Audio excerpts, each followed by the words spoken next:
আমরা যে বিষয়গুলো ভাবছিলাম ওনারা সেই বিষয়গুলো সম্পর্কে আলোকপাত করেছেন ওনাদের অভিজ্ঞতার আলোকে।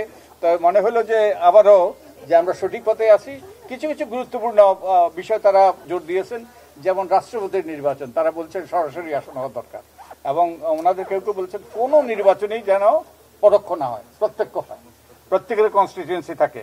এবং রাষ্ট্রপতির নির্বাচন সরাসরি হওয়ার কথা বলেছেন। তারপরে স্থানীয় সরকার নির্বাচন নির্দলীয় হওয়ার এবং সংসদীয় পদ্ধতিতে নয় ওনারা বলছেন, কারণ ওখানে দলীয়করণ হতে পারে। তারপরে অর্থের উৎসের স্বচ্ছতা যেন নিশ্চিত হয়। তারপরে নির্বাচন কমিশন রাজনৈতিক ঐক্যমত্যের ভিত্তিতে যেন এগুলো নিয়োগপ্রাপ্ত হয়। এবং আমরাও এগুলো নিয়ে আপনাদের সাথে কথা বলছি। আমরাও ভাবছি ইভিএম বনাম অনলাইন ভোট, এবং তারা প্রযুক্তি ব্যবহারের কথা চিন্তা করার জন্য আমাদেরকে অনুরোধ করেছেন। আমরাও এই নিয়ে ভাবছি, বিশেষত প্রবাসীদের ভোটের ব্যাপারে।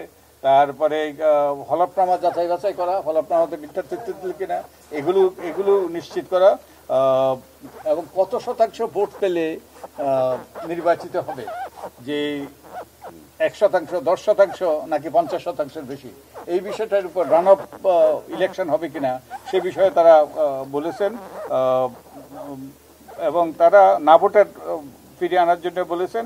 এবং নির্বাচন কমিশন গঠনের ব্যাপারেও তাদের গুরুত্বপূর্ণ প্রস্তাবনা ছিল, রাজনৈতিক ঐক্যমত্যের ভিত্তিতে নির্বাচন কমিশন গঠনের।